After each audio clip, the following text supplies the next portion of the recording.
आज की कहानी चालबाज लोमड़ी बनी जंगल की मुख्यमंत्री।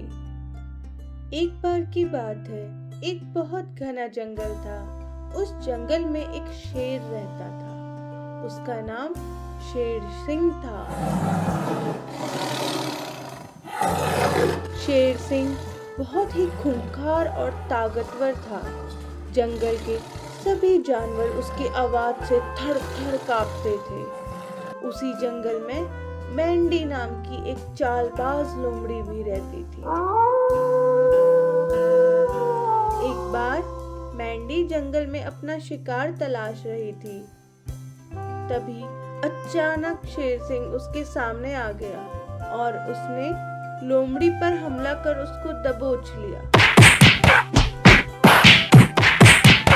लोमड़ी ने जैसे तैसे अपने आप को संभाला और अपने बड़े ही शातिर अंदाज में शेर सिंह से बोली, शेर सिंह जी, मुझे इस जंगल में भगवान ने भेजा है और अगर तुमने मुझे मारा तो वो तुम्हें इसकी भयंकर सजा देंगे।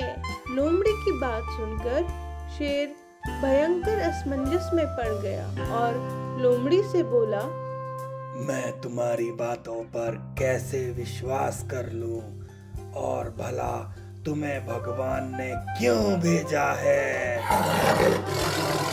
लोमड़ी बोली, जंगल के इस इलाके में आपका ही राज है। आप अपनी जगह का संचालन अच्छी तरह से कर सके, इस कारण आपकी सहायता के लिए भगवान ने मुझे भेजा है। और हाँ, भगवान ने मुझे मुख्यमंत्री के पद पर नियुक्त किया है ताकि मैं तुम्हें सही फैसले लेने में मदद कर सकूं।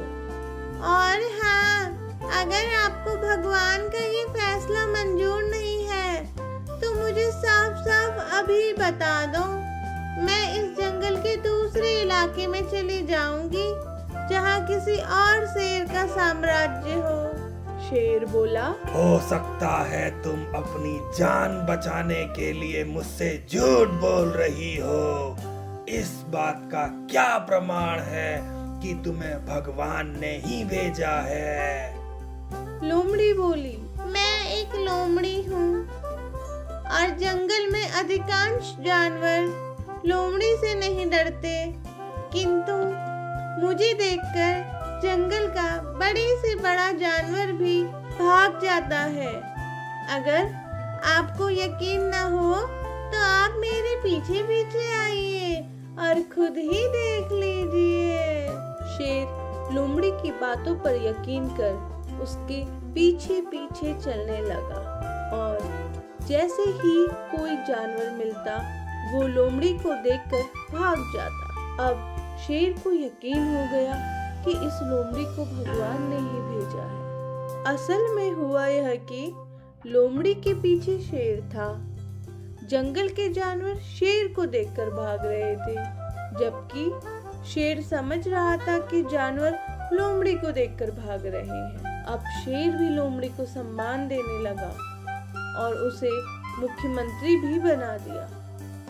लोमड़ी को अब भोजन के लिए भटकना नहीं पड़ता था, क्योंकि शेर लोमड़ी को भगवान द्वारा भेजा गया प्राणी समझकर जो भी शिकार करता था उसी में से कुछ हिस्सा उसे भी दे देता था। इस प्रकार चालबाज लोमड़ी ने अपनी चालाकी से न सिर्फ अपनी जान बचाई बल्कि मुख्यमंत्री बनकर पूरे ऐशो आराम का मजा लेने लगी। पर दोस्तों, आप तो जानते ही हैं, धोखेबाजी से हासिल की गई सफलता ज्यादा समय तक नहीं चलती।